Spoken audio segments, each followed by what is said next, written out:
Good day, Thomas Jefferson Hour podcast listeners. And as always, sincerely, thank you for listening. And thank you for supporting the show. If you'd like to support the show, go to jeffersonhour.com, click on donate. You can join the 1776 Club or support us in any number of ways. Or write us a letter. We love getting mail, and that's a great way to support the show too. But for those of you who have the wherewithal and have decided to do monetary support, thanks a lot. Estate planning begins right here. This was a fun show. Really, in the second segment, when Jefferson went into, he kind of said, no, listen, this is not about majesty. This is where, that was really, that was great. I applaud you for it, and he for that. Well, you know what John Adams said? I wanted to quote him, but I was too busy attacking him instead. But he said... you weren't too bad. I love Adams. He said to Jefferson, "You and I must be statesmen so that our sons will be lawyers and philosophers so that their children can be dancers and poets and so on." And it's so right. That was in a letter to Jefferson during the reconciliation? Yeah, and so, do you remember how Jefferson responded to that? He gets it. But, of course, Jefferson would probably say, "I'm all those things." Unlike you, buddy. I'm a Renaissance man. How are things up there at Braintree? But Jefferson would never talk that way, but that's probably how he actually felt. But Adams is right that they laid out for us this software, which we have just sort of royally wrecked. But they laid out this software of possibility, and it just keeps revolutionizing us. Think of what's happening now. I remember when I was 15 years younger than this, we were more racist, more politically incorrect, more bigoted, biased, and prejudiced statements came out of people's mouths. I was flipping through channels the other day. You don't watch TV anymore. You gave it up, right? Right. And I came across a movie, Blazing Saddles. Oh, my. It would never be made. No. Because we've come so far. Yeah. And the Americans with Disabilities Act has changed the way we see people that are born otherwise advantaged and has opened the door to so many possibilities. I have a strong interest in this because I had an aunt with Down syndrome, and today she would be normalized and her life would be much better. She was a great person anyway, and we have a completely different way of seeing lifestyle choices, gay lifestyles and so on. We're more our children, your son, my daughter. I won't say they don't have any prejudice in them because they are human beings, but they are largely free from the prejudices that we grew up having. Remember when Kirk kissed Uhuru and it was a national scandal? I know it was like they had to justify this. We've come a very, very, very long way. In fact, we came so far so quickly that's what's fueling this reaction. I agree. That and it's made it easier to criticize how far we have to go. Don't you think? Yeah, because we're getting better and better and better and better, and more people are included. And just look at when I was a young person and you would watch television and Bill Cosby would be on, or an African American, you would think, wow, there's a black person. Now the doors have been blown off of this. You see African Americans in every walk of American life. It's a whole different world. When I was growing up, there were almost no women at some of the elite colleges and universities like Harvard and Yale and Princeton. The doors have been blown off of that.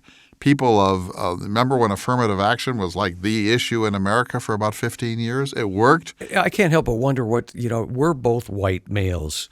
Yes, that's true. That's the only true thing we've ever said. We are, and it's hard for us to even imagine what it's like for people that aren't, including women. We just take it for granted because we're in that Jefferson class. We're white males in America. We own property. I remember once being in Hollywood for this kind of weird Norman Lear event, and this African-American woman stood up and she said, and I won't try to use her voice pattern, but she said, "We're not what we're going to be, and we're not what we are, but we certainly aren't what we were."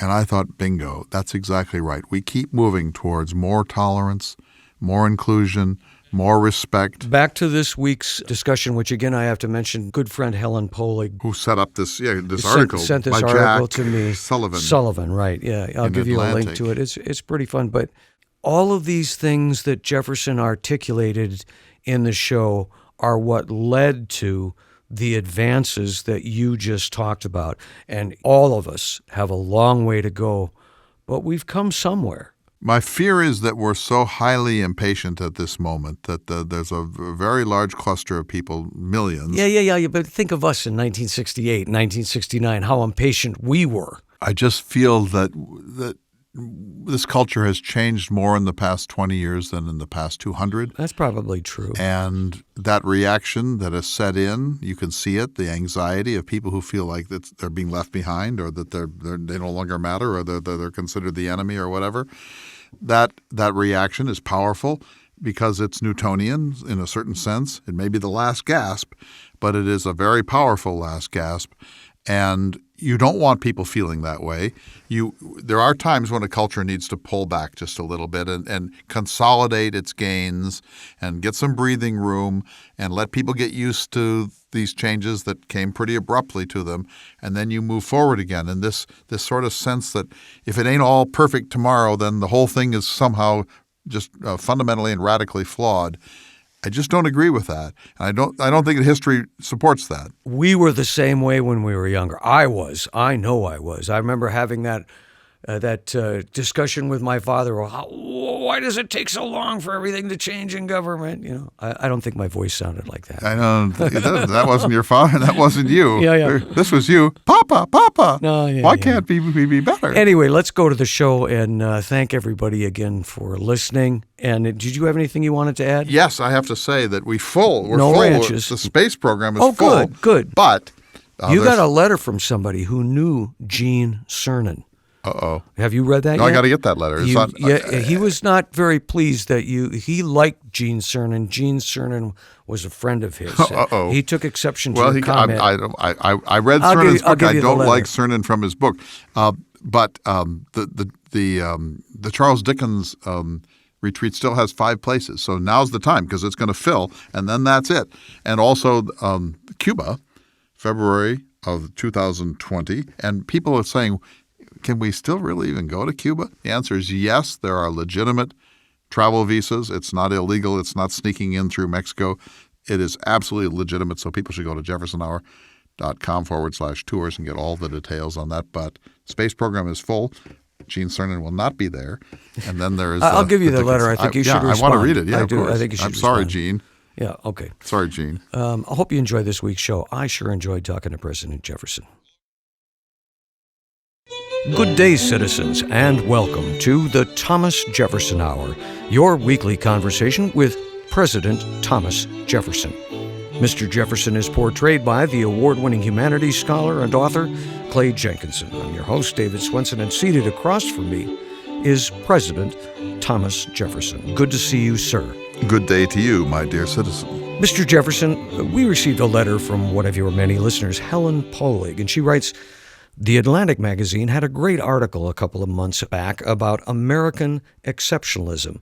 I vaguely recall that you talked a little bit about American exceptionalism some time ago, but I wondered if Mr. Jefferson would comment on that, or if you could tell us what your views about American exceptionalism are, sir. I did not invent that phrase. But you're aware of it. Indeed, and I subscribe to it. In other words, it means that America is different from other countries, that it doesn't really do us much good to compare us to Poland or Portugal or the Prussian states or France or England or Scotland, that there is something unique about the American experiment and that we are just fundamentally different from everything that came before. I mean, there are continuities, of course, but in fundamental terms, America is a unique experiment, and it doesn't really do us any good to place ourselves within the broader traditions of Western civilization, and that we are going to be different, and I think better,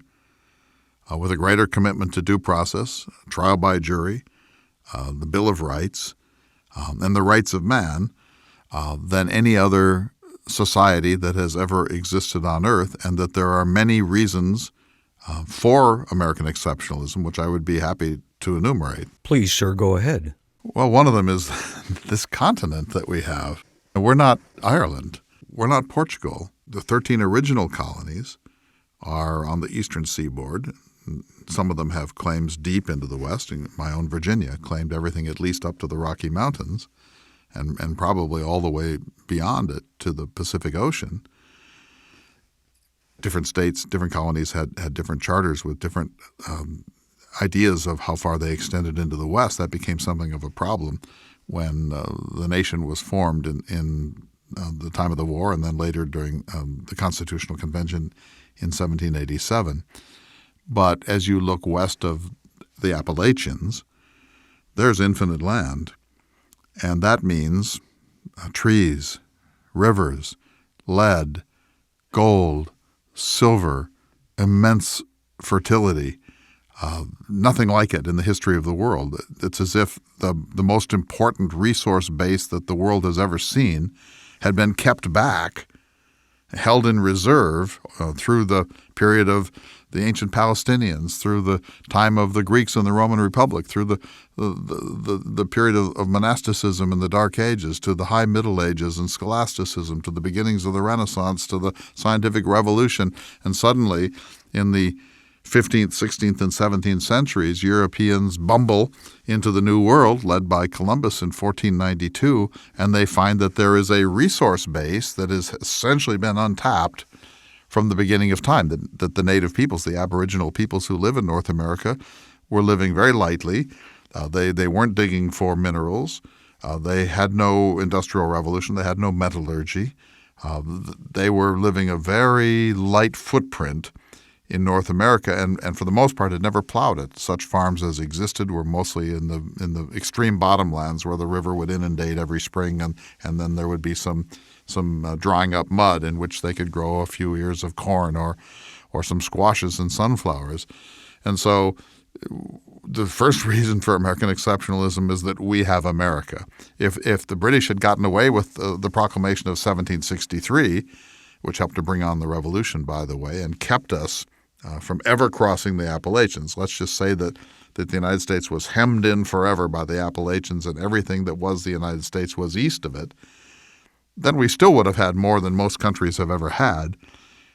But that's not how it worked out. The Treaty of 1783 gave us everything up to the east bank of the Mississippi. Then the Louisiana Purchase, which I was fortunate enough to pursue during my first term, doubled that and gave us everything up to the Continental Divide and the Rocky Mountains. And, of course, it was only a matter of time before still more came. So if you want a reason for American exceptionalism, it is, at least one reason, is the gigantic resource base that is America.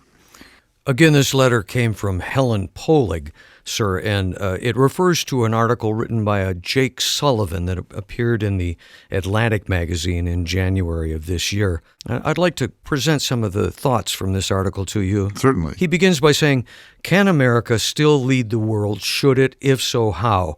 Right now, everything is up for debate when it comes to the basic purpose of U.S. foreign policy, and for me, that's unsettling." Let me quibble with that a little bit. I don't like the tone of it very well. Of course, I don't live in your time, but let me give you a second reason for American exceptionalism. We're 3,000 miles from Europe. We're going to be protected. We will essentially never be invaded. You can invade Portugal from Spain. You can invade the Italian states from Austria. Well, sir, I might stop you and say before you go too far down in this path, the military capabilities in my time would astound you, sir.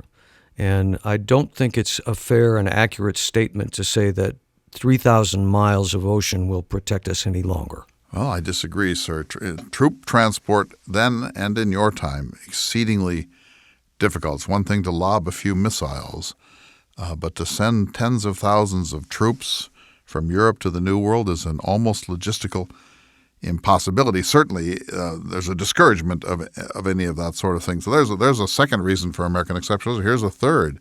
We were born during the high water mark of the Enlightenment. We weren't born during the Dark Ages. We weren't born during some sort of a period of romanticism or religious revival. We were born in the age of reason, the age of constitutions, the age of science, the Enlightenment. And because of that, our basic institutions, and particularly the Constitution of 1787 and the Bill of Rights, are fundamentally Enlightenment documents which believe in the goodness of man, the perfectibility of societies, the pursuit of happiness, reform, reason, science, good sense, democracy, representation. These things did not exist in the Middle Ages. They didn't exist in ancient Palestine. They don't exist in many places of the world, even in your own time. But they were central to the Enlightenment, and the United States happened to be born right then when the Enlightenment was at its most confident. So if you take those three factors, the moat of 3,000 miles, the fact that the resource base of the New World had been held back and had not been exploited through all of the period from Don Quixote's Spain to Arthurian England, and then finally the fact that we are an Enlightenment product, that we are in a fusion of Enlightenment principles and idealism.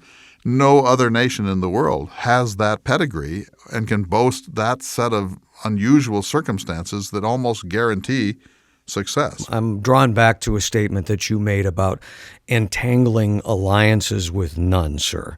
We have turned into that dream that you had. America has become the most powerful nation on earth. And with that comes this sort of quasi-responsibility to lead other nations where we want them to go. Oh, wait a minute. I didn't want us to become the most powerful nation on earth. I wanted us to become the freest, most enlightened, and happiest nation in history. I actually said if we could only be a fourth or fifth ranked nation like China, then the world would leave us alone and we could pursue internal happiness and not be drawn into the inevitable quarrels of our neighbors and the rest of the planet. I don't follow Mr. Hamilton's view that the goal is glory and wealth and power and dominion and majesty and an important place in the world's arena. Not at all. I want us to be first in literacy, first in literature, first in science, to be the best farmers in the world, to be the freest people, to be someone who, the minute there's a question of law, goes straight to the law because he knows that he will be treated fairly and equally with every other human being, that there's no bias, there's no prejudice, the cards are not stacked against any citizen in this our happy republic. I wanted us to be the nation of Pericles from the funeral oration in the history of the Peloponnesian War, a nation of arts, a nation of ballet, a nation of poetry and architecture and painting and gardens. Those things matter to me dramatically more, maybe infinitely more than glory or military mastery. What you have just given is an excellent definition of your feeling of what American exceptionalism should be. Yes, and I think that Mr. Hamilton represents the wrong path because it's a dreary, unimaginative, backward-looking path of glory and militarism and power and stock markets and so on and so forth.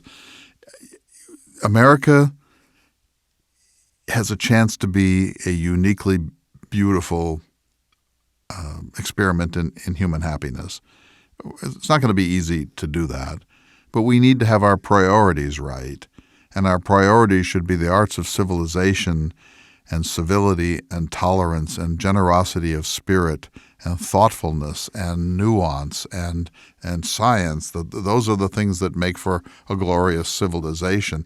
We don't remember Athens for its attempt to be the hegemon in the Mediterranean. In fact, that all brought on the death of Athens. We remember Athens for the Parthenon, for Aristotle, for Plato, for the great science of government that was begun there, something like real democracy. Those things matter in the long run for civilization infinitely more than the number of troops you can put into the field. This author says, in the wrong hands, American exceptionalism can be a dangerous idea. It can justify too much. It can admit too little. Well, John Adams would say that. John Adams would say to me, You go ahead and talk about American exceptionalism, Mr. Jefferson, but in the end, we're humans like every other humans, and we have the foibles and the selfishness and the prejudices and the greed and the lusts and all of the weaknesses that humans everywhere have had, and you can't fix that by 3,000 miles of ocean. Well, I'm afraid I might have to say that Mr. Adams has a point, but for now, let's leave him out of this, shall we, sir? You know, he said of me, "No doubt you was fast asleep in philosophic tranquility." Mr. Jefferson, translation, I'm a realist. Jefferson's a fictionalist. Jefferson's is a utopian. Don't take him seriously. He doesn't live in the real world. We're going to take just a short break from this conversation, but we'll return in just a moment. You're listening to the Thomas Jefferson Hour. Welcome back to the Thomas Jefferson Hour, your weekly conversation with President Thomas Jefferson. And this week we're talking with Mr. Jefferson about American exceptionalism. And sir, I must say, in our last part of the conversation, I asked you about it and informed you that America had become the most powerful nation in the world. As I listened to you express what your dream of America was, I was almost embarrassed at the presentation of the question as I put it. It was poetic to hear you say what you wished for America, sir. Sir, we may disagree, but of course we do not, we sir. disagree as rational friends if we do. And my point is that... No, my point is, sir, if I might interject, please, is that yes. I agree with you. Oh, you do? And absolutely I do. And it was so good to hear you speak that way and to have myself pull back and go, this is what America should be. This is what we should strive for. I agree with you completely, sir. It was poetic. I so appreciate that. You know, I think that the ideal human being is a family farmer who is subsistence plus. He's totally independent because he feeds himself and he clothes himself and he shelters himself and he has all sorts of skills that he might not have if he were living in a great city. He's dependent upon himself and his own skill set for all of the things that he might need because there's no one to bring in to do the repair tasks that a farmer must himself master. And this fact that he feeds himself, that he's a gardener plus, that his number one purpose is to put food on the table, fresh food that he grows, his own tomato, his own rutabaga, his own lettuce, his own peas, his own maize or corn. This is the foundation of civilization. You have a strong appreciation of that, and so do I, sir. But you also brought up Mr. Hamilton. You also admonished Mr. Adams. Adams is a realist, but Hamilton is a corruptionist and a monarchist. But we know, sir, that not everything worked out to your vision. And we have become this powerful nation. We're a military power beyond any other nation on earth. Our economic power is huge. Even when it's waning, it's huge. So there are those that feel we have a responsibility to the rest of the world to light the path to liberty, sir. I don't think you can impose liberty at the end of a cannon. I don't think you can carry liberty across the oceans in a ship. Liberty is something that you understand if you're fully human as a birthright of every human being, that we are born free and that we are entitled to be treated as free and independent beings, that we have a natural right to life and liberty and property and the pursuit of happiness. And governments exist in the world to protect those rights. And when a government ceases to do that, as most governments do, then the people need to reform it and maybe tear up their constitution or maybe go out into the streets with muskets and pitchforks. But liberty is something that is so precious and so fragile and so elusive and so hard to hold on to that you have to work at it all of the time. You're saying every nation needs to earn it. You need to earn it. You can't have it imposed upon you. And one size does not fit all. What works in the United States works because of American exceptionalism, but it probably doesn't work in France during its revolution. It doesn't work in the South American republics who come from a very different colonial tradition, and so we need to be careful about thinking that we can provide a template for the world, and once the world sees it, that they will want to pursue liberty and due process in the ways that we have chosen to do as a British-derived people who came across the ocean in the 17th century to find a place where they would largely be left alone by the usual forces of geopolitics and history. So that's very important to me. But just let me say this much more about the farmer. So the 97% of the American people were subsistence plus farmers in my time. And that meant that they were minding their own business. They weren't thinking about invading Portugal or the problems of Napoleon or anything else. They were thinking about the real business of life, which is family and living on the land and providing for your food supply and being independent of forces that you can't control and maybe not even understand.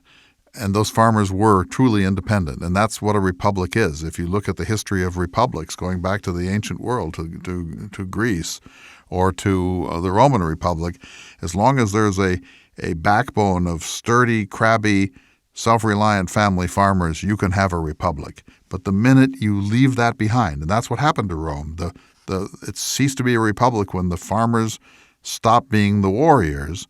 And people like Julius Caesar and Pompey and Crassus and others hired mercenary warriors. They hired people from the underclass to go fight the wars of Rome, and they weren't farmers who would rather be home like Cincinnatus with their plow and their amiable wives and children. And so the minute you leave that behind and have a professionalized army, and you have an urban proletariat, and you have the welfare rolls where people are being given bread and wheat in the city of Rome, and slaves and refugees are pouring in from all of the nations that you've conquered, and your military is more central to your expansion than purely defensive, as it should be in a republic, well, then all sorts of things happen, including big government, corruption in government, increasing intrusion by government, heavier taxation, and the effective disenfranchising of human liberty. And so they all come together. And so when I look at your world, and I know that it works for you, for your generation, for your era, I see nothing but the loss of the American Republic. You may be the richest, most powerful people who ever lived. You might be the most comfortable. You might have more amenities and access to the fruits of life than any people who ever lived. And those are not negligible things. Those are things to be admired up to a point. But they're not the purpose of life. The purpose of life is friendship. The purpose of life is dance. The purpose of life is correspondence. The purpose of life is community. The purpose of life is a lively sense of culture. That's the poetry of human existence. That's what you get after you've solved some basic problems of how you eat and how you protect yourself from improbable invasion by Napoleon's troops. It's not about money. It's not about glutting yourself with more and more and more and more. Of course, we all love comfort. I more than most. But that's not the purpose of life. My friendships with Madison, with John Adams, with James Monroe, with William Short, sending the Lewis and Clark expedition, more important to me than sending 1 million troops to New Orleans. These things are how I measure American success, and I think we had a chance for this, and maybe you still have a chance to turn back from empire and to turn back from the stock market, but you've got to do it with a conscious sense of what's at stake. I do think we have that chance. I think that's the root of American exceptionalism. Let me share something more from this article by Mr. Sullivan. He writes, American exceptionalism has meant different things to different people at different times. The unique geographic advantages of the continent, the story of the Revolution and the writing of the Constitution, the legacy of the frontier, the impulse to universalize the American experience. Some have taken this to an extreme, asserting that America is blessed by divine providence. No, certainly not. Which part? The belief that God would choose America rather than France or Portugal. But or it does some other mean nation. Different things to different people Of course. at different times. No, I liked the summary, and in fact, it was very much what I've been saying here for the past number of minutes. But the idea that God has a special interest in America is a ludicrous proposition. Well, as he says, some have taken this to an extreme, asserting that the America. So that would be an extreme. But remember, what I'm saying is quite different. So leaving the question of God and providence out, the idea that somehow God's chosen us as the people to dominate the world.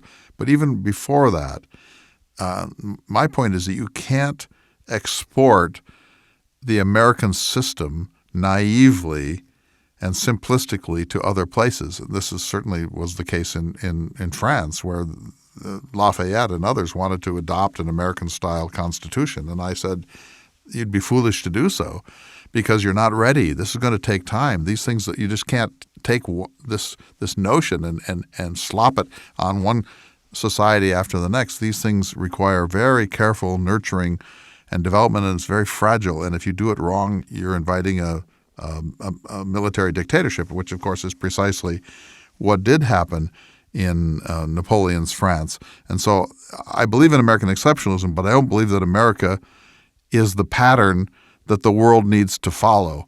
I do believe in the long run, all the world will be America. All the world will be democratic. All the world will have representative forms of government. All the world will have due process and trial by jury and a Bill of Rights much like our own, and a tripartite system of government of checks and balances and so on. But we're talking about hundreds and hundreds of years, some nations sooner, some much later. American exceptionalism doesn't mean that the world must follow America's immediate lead. It means that America is on to the formula for human happiness, and eventually all peoples will realize that. Well, there's a bit of me that worries about that attitude that America is an exceptional country. I readily admit we are, but that attitude of we're the big brother who knows better and the little brother had better succumb to the older brother's will. Do you know what I mean, sir? Yes, well, you're assuming more imposition of the pattern than I would be comfortable with, but I do believe that we're onto it, that if ever a people figured it out, we did. The Bill of Rights, our system of checks and balances, the unique dual sovereignty between the federal government and the state and local authorities, the way we've divided up this immense country into more manageable units called states, or for that matter, counties and townships. There's no question in my mind that there's no nation, and I'm talking about ancient Athens or Sparta or Holland in our own time, or France at the height of its enlightenment or power. There's no nation in history anywhere, name one, which has figured out what America has produced, which is to give people a maximum of individual liberty and a statistical minimum of government. And I agree with you, sir. I hesitate from the standpoint of do unto others, even if, and I agree that what you say is true, but should someone come to our country and want to impose their system on us because they felt it was better, you can imagine the reaction. No, I certainly don't want to impose our system on anybody. I want to hold it up like a shining example of what an enlightened nation can be. And then if Portugal chooses to go down another path, we may sigh, but it's truly none of our business. Let me go back to the article. Mr. Sullivan is talking about attributes that we have, and he brings one up that emerges from a historical fact. He says, the United States was fashioned not from a territory or tribe, but from a set of ideas. The founders proclaimed the values of liberty and equality. They established the supremacy of we the people. Certainly you must agree with that. I agree with that 100%, that America is an idea, and anyone who wishes to be a citizen, who's willing to understand and abide by that social compact, can be an American. We're not the Crow or the Mandan Indians. We're not the Prussian people. We're not a nationality. We're not a homogenous group of people that share a genetic base. We're people that all accept a certain idea about how our public lives are to be administered, and anyone who does that can be called a citizen. He continues, although their worldview incorporated racist and sexist elements, the legacy of which continues to roil American society today, they also anticipated progress towards a more perfect union. Establishing a state based on ideas was itself exceptional. Yes, of course, my era must apologize for its racism, for slavery, for displacing Native peoples, for our paternalistic and sometimes sexist attitude towards women. Think Abigail Adams. Of course, you could make that list, and nobody from my generation who suddenly popped back in yours would want to try to defend those things. It's clear that you have extended the revolutionary idea in ways that we could not have ourselves anticipated, but which were implicit in the things that I wrote and other people wrote in thought in our time. And so it would be a mistake to get lost there. But I do think that the idea of America is of an expanding tradition of rights and franchise, and that there's no limit to who can be included in this equation of the pursuit of happiness.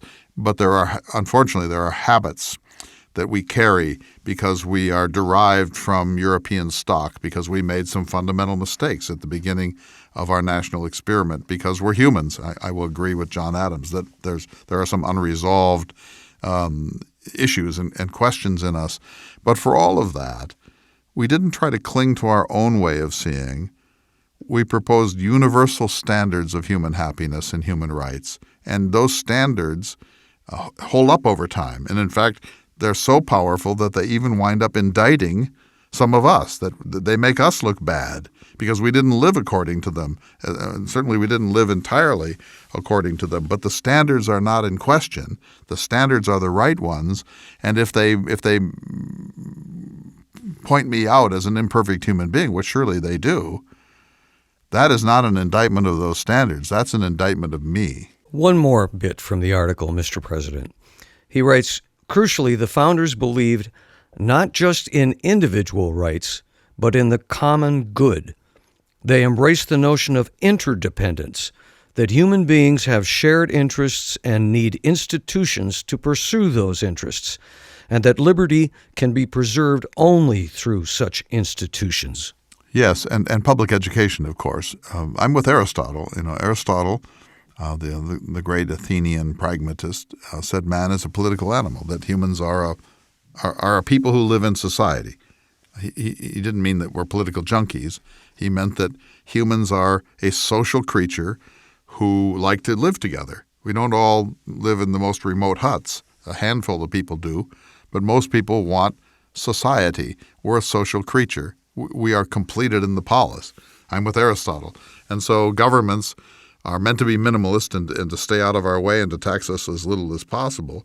But a society is meant to bring us together, to cooperate, to educate our children together, to help each other in times of need, to feel sympathy for those who are suffering, to feel a lively sense of justice, to engage in community arts. Government should play a minimal role in our lives and unobtrusive if possible, and we should be vigilant against it. But our society should be a way of encouraging human possibility and human community. One final statement from this article. His call to action, sir, he writes, the current moment calls for a new form of patriotism, for citizens of all political stripes to embrace a sense of national pride based on America's founding ideals. Indeed, national pride, but not with nationalism, because America is an idea. It could be adopted by Iceland or Argentina or Sri Lanka, but it happens to be here, and its success was guaranteed by the fact that it was planted here and not, say, in Austria. In closing, sir, your faith in America and its ideals stands firm? As long as there is good public education and you tear up the Constitution once per generation, perhaps every 19 or 20 years. Thank you so much for a fascinating conversation, Mr. Jefferson. You are welcome, sir. Right now, we're going to take a short break, but we'll be back in just a moment.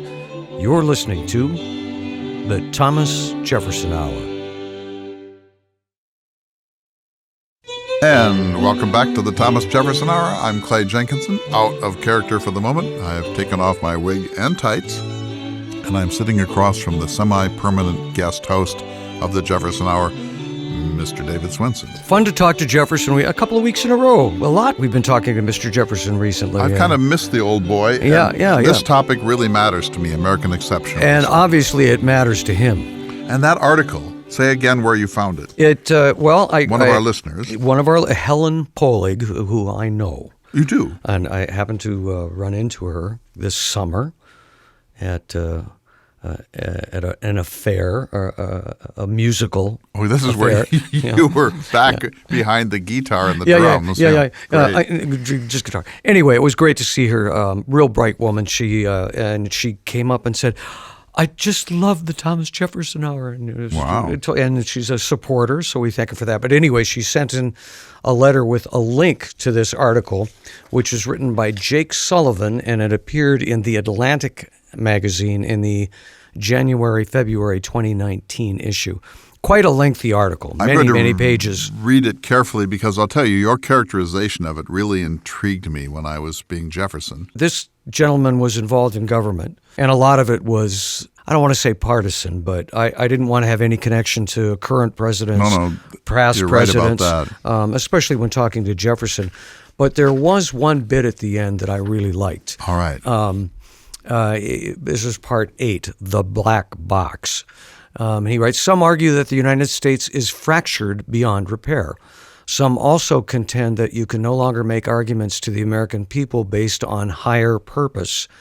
They are too angry or too cynical." Jefferson would not like to hear that. No, and I don't either. I don't agree with that. Yeah.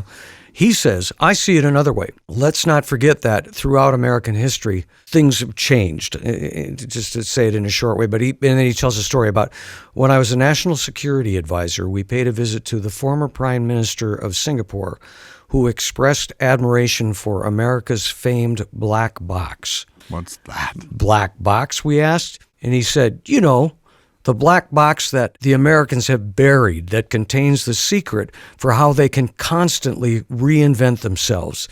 And he ends the article saying, we need to find and unlock that black box. Well, it depends on who you ask. Frederick Jackson Turner and Theodore Roosevelt thought it was the frontier that made us who we are. Jefferson was making the case that, hey, if you get a continent to play with, things are going to probably go pretty well, especially if it's 3,000 miles to the nearest potential enemy. Partly it's that we're derived from a certain moment in European history, and that we came with all of this sort of heady John Locke, Isaac Newton, Montesquieu kind of world. Some people believe that it's the freedom that, and I guess this is where, this would be George W. Bush agreeing with Jefferson, that if you turn people loose and allow them to be free in the fullest sense of that term, to choose their profession, to express themselves as they wish, to find their bliss and their happiness, if they're not hamstrung. When I lived in England in the late 1970s, the class system was still alive, and you could walk down the street and say working class, middle class, upper class, working class, working class, working class, poor.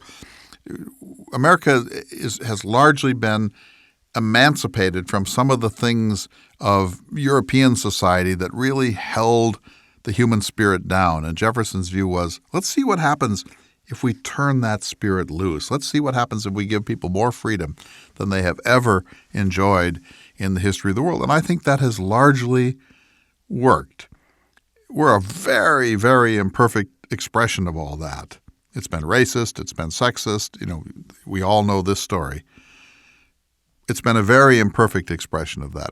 Nevertheless, it is an expression of that. And those ideals, even if we have not yet fully realized them, continue to be the most extraordinary ideals in the world. We continue to evolve, and there's a day not too far in the future when people are going to look back at us and how uncivilized we were. I got into a discussion with a friend of mine the other day about Jefferson. Well, he was a slaveholder and he did this and he was racist. And but how do you respond to that? You can't just judge somebody from one historical era into the next. And what do you mean? And I'm going, well, I am certain that 200 years from now, people are going to look at my generation and say, Those people ate animals. They burned carbon. What kind of, you get my point, or is it poorly They made? watched reality TV. Yeah. Of course I take your point. Here's another way of looking at it. So the next time one of those people talks that way to you, and I get this every single day of my life, you almost want to say, if Jefferson came back today and he were in the same room with you, which do you think would be the more enlightened person? That's good. Duh. I have to. You talked about being in England, so I have to bring Right. up out of this article. The author Jake Sullivan went to graduate school in England and gave fiery speeches on the floor of the Oxford Union about how the United States was a force for good in the world. Now he's back in the States. He's a professor. Got roughed up by the Brits. He said, "These days I'm back on a university campus now as a teacher. My students have had a profoundly different upbringing. Many of them aren't naturally inclined to see the American foreign policy through a lens of optimism or aspiration." I like this guy a lot. So we brought up John Adams, and there's also that sort of old nonpartisan league idea that if you put a banker and an industrialist and a lawyer in a gunny sack and roll it down a hill, a son of a gun or a scoundrel will roll out first every time. That's John Adams. That the kind of notion that Jefferson had that we can become this, we can become our best selves, and we can overcome human nature. And human nature doesn't really even exist because what we're talking about is human nature under feudalism or human nature with superstition. And so Jefferson's view is let's liberate humankind and see what they're equal to. And Adams is like, oh, come on. It's all the same everywhere. People are greedy. People are selfish. It doesn't change. Call it what you like, Mr. Jefferson. And we all know that Adams is closer to the truth than Jefferson, at least if history is any guide. We all know that Adams is sort of probably more right than Jefferson. We also know that you can't get stuck there, that's not America. America is the place of aspiration. And so just to give you two examples from extremely different people, Bill Clinton said that he's a man from hope. And that was his theme, hope, that anyone in America, everything is possible in America. And Donald Trump, for whatever one might think of him, says, make America great again. Now, you can read that in all sorts of ways, but he's basically saying we've slipped a little, and we've got to be America. We are exceptional, and we mustn't ever forget that. And that's why they work. Those kind of slogans, however you may read the people behind them, that approach to the American people, like our best days are ahead of us, or if we've slipped a little, it's because we've got to reinvigorate the national dream. That works, David, because that's who we fundamentally are. We're all in a bad mood right now. I've never seen this country in this bad a mood, although you have to sort of think 1969. But we're in a very bad mood. This won't last. Better times are coming. We are a fundamentally optimistic people, and the creative energies of America are unrivaled in the world, and we just need to keep feeding that. And Jefferson would say you feed it by keeping government out of the way. The thing that touched me the most from Jefferson this week was when he, I talked about, forcing American ideals on others, and he came back with this, no, we want to be the shining example of liberty, that we want people to look at us and emulate us. We don't want to force anything on them. I'm kind of paraphrasing. He said it much better. Absolutely. And I urge everyone who's listening to go read the funeral oration of Pericles from the Peloponnesian War. You brought that up before. You can find it online. It's anywhere. Just type in Pericles funeral oration. And what Pericles says, he's giving this speech at a usual war dead kind of memorial. And he gives like the greatest speech ever and says, the best defense for Athens is to be Athens, is to have the Parthenon, is to have Socratic dialogues, is to have true democracy.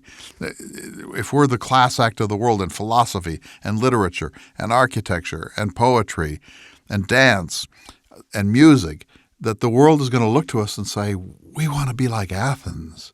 Why can't we be Athens? That's what we call soft power now. There's hard power, missiles, and soft power, and we need to emphasize America's soft power again. Does some of that find its way into Jefferson? Jefferson was a big fan of the funeral oration of Pericles, and I am too.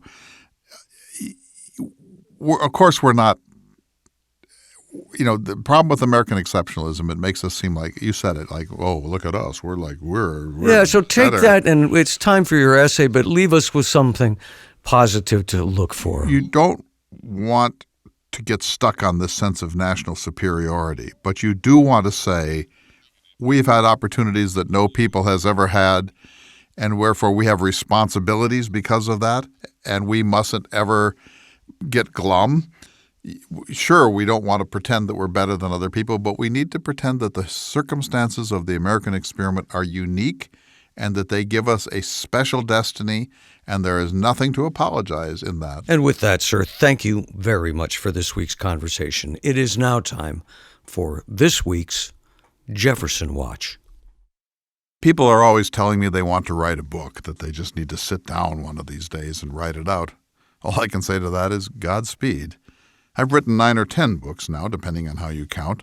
Several of them are long books, but even the relatively short ones have been a kind of splendid agony, if I may paraphrase Mr. Jefferson. You not only have to write the thing, which is trouble enough, but then you have to revise it, fact-check it, and let some perfect stranger, the copy editor, stomp all over your favorite passages, insisting on this or that change. Assuming you can endure all of that, then you wait about a year to see it in print. And that's when the fun begins. Either the book sinks like a sack of bricks and makes absolutely no ripple in the great world, or the critics, who have never written a pamphlet and couldn't write their way out of a paper bag, come bulldozing in either to totally miss the point or to blame you for not writing the book they would have written, except wait, they never have written a book and never will. Sounds like fun, huh? For a couple of years, I have wanted to write a book of essays about my beloved North Dakota.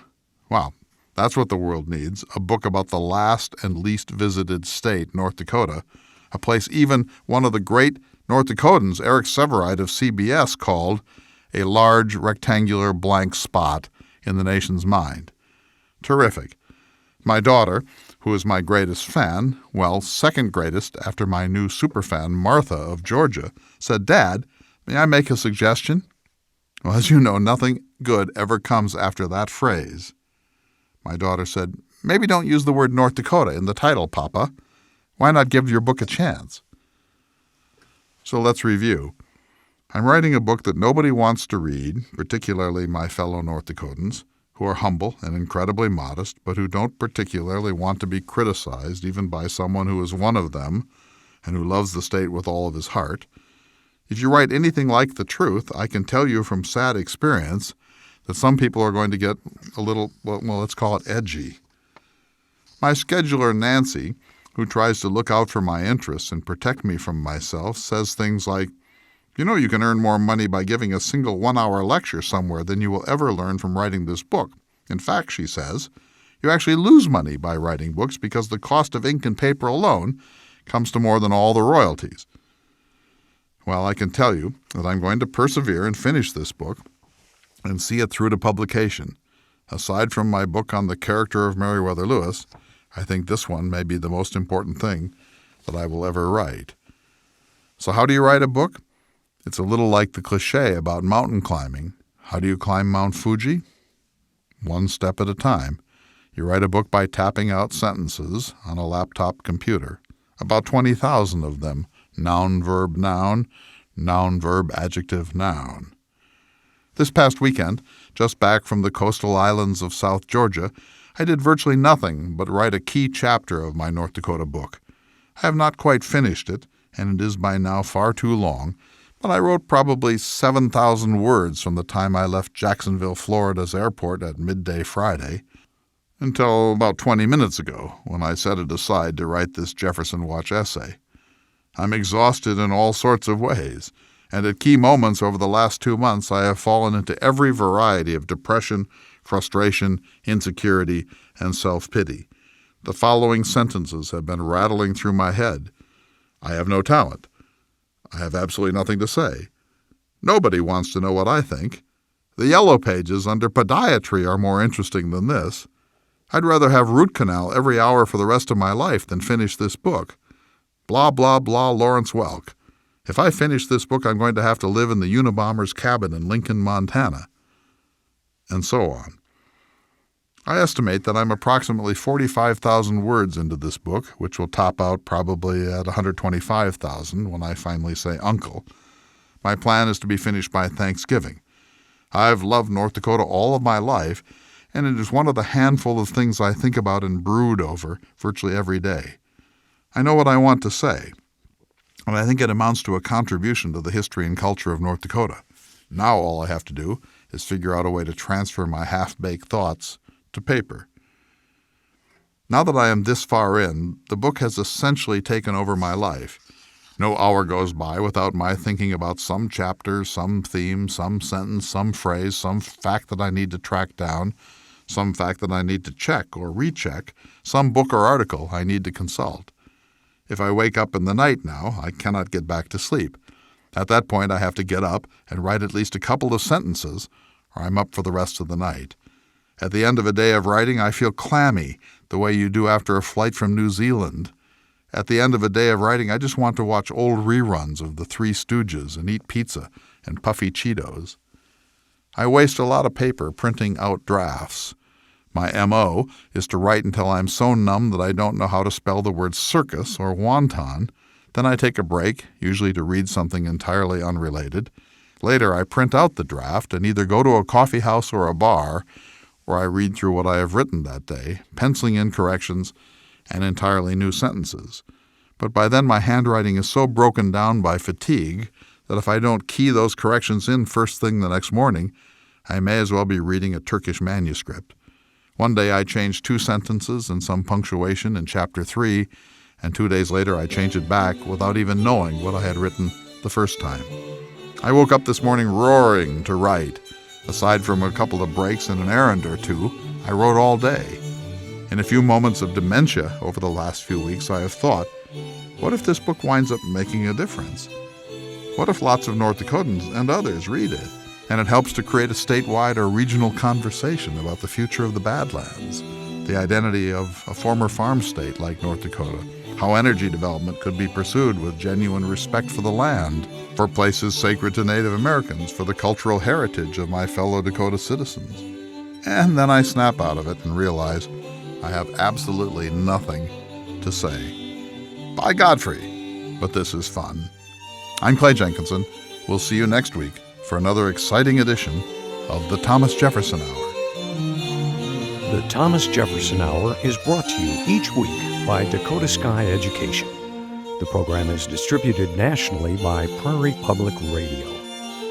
President Thomas Jefferson lived from 1743 to 1826, and this program presents his views. President Jefferson is portrayed by the award-winning humanities scholar and author, Clay S. Jenkinson.